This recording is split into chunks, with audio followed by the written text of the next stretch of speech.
There is a stretch of land in the Federal Republic of Mona that has no simple name. The people of Tarsah call it home. The people of Ilen call it theirs.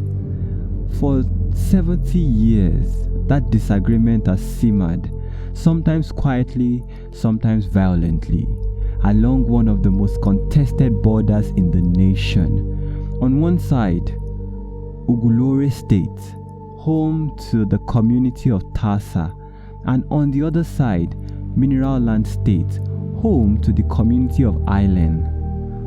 Two small communities, two states, one shared border, and one piece of land that both peoples have claimed for generations. This is the Tarsah-Ilen Plains, and right now it is burning. To understand what is happening today, you need to understand what has always been happening here. The Tarsah community has occupied this land for generations. Their ancestors are buried in the mounds that dot the plains, sacred sites that, to the Tarsah people, make the land inseparable from their identity, from faith, from the dead themselves. Tarsah sits within Ugulore State, but the plains they call theirs do not stop at any administrative boundary. They stretch as land does, beyond the lines that government draws on a map. The island community across the border in Mineral Land State tells a different story. Their historical migration patterns are documented, they argue, in records as old as the nation itself. They trace a legitimate path through and across those same plains. They did not arrive as invaders.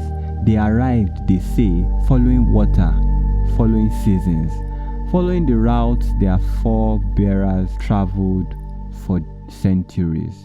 Two communities, two states, two histories, one piece of land. For decades, the federal government managed this tension through neglect, occasionally interventions, temporary agreements, and the quiet hope that time would resolve what policy could not. Well, it did not. Then everything changed. Geological surveys conducted 18 months ago confirmed what rumors had whispered for years. Beneath the Tarsah-Ilen Plains lies one of the largest deposits of coltan ever identified in this region of the continent. Coltan, a mineral essential to the production of smartphones, electric vehicles, and advanced electronics, a mineral the global market cannot get enough of. Overnight, a land disputed that had simmered for 70 years became something else entirely. It became valuable, and this is where TechCore Minerals Limited enters the story.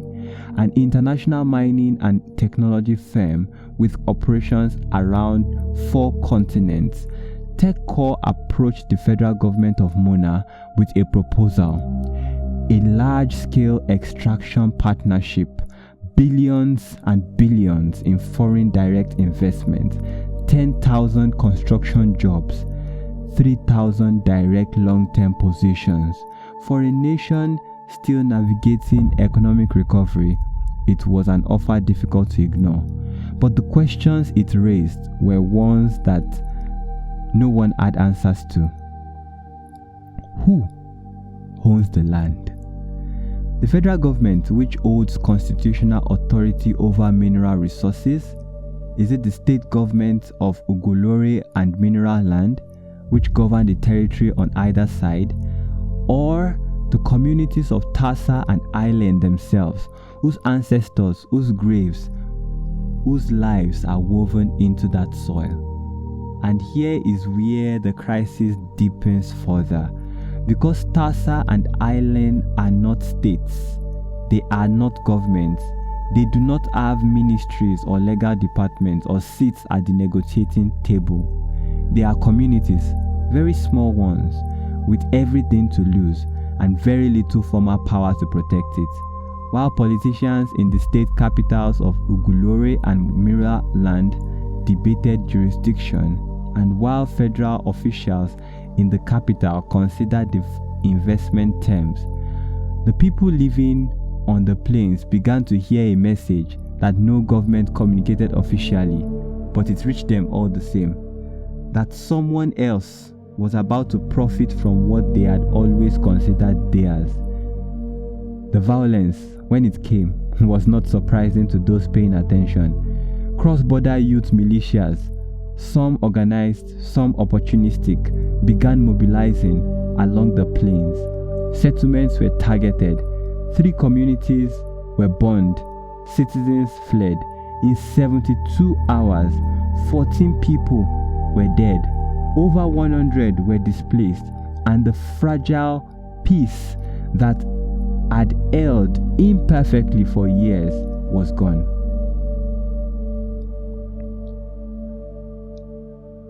The crisis did not emerge from nowhere. There are religious dimensions that observers are beginning to map. The Omuja and Izora faith communities, whose spiritual ties to this land runs deep and whose mutual suspicion has been quietly inflamed by the conflict.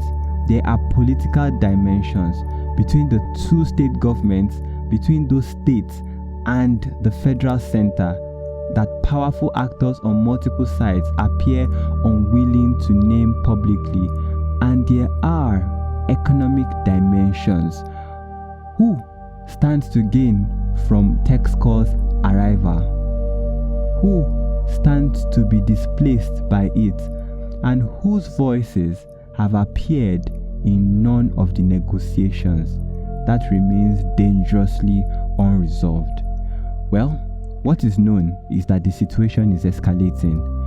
What is unclear is whether those with the power to stop it have the will to do so.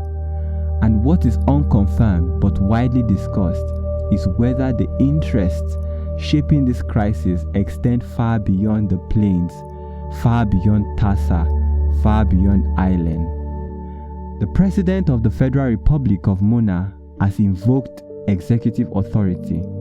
Constitutional provisions for emergency legislative engagement have been triggered, and on March 28th, the Model National Assembly has been called into an emergency session.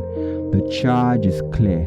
Draft a resolution, one that can hold peace without abandoning justice, one that can unlock economic opportunity without erasing identity, one that speaks for communities that have for too long been spoken about but never spoken to. 2 communities, 2 states, 1 nation watching. The plains are burning. The chamber opens on March 28th. What happens next depends on you.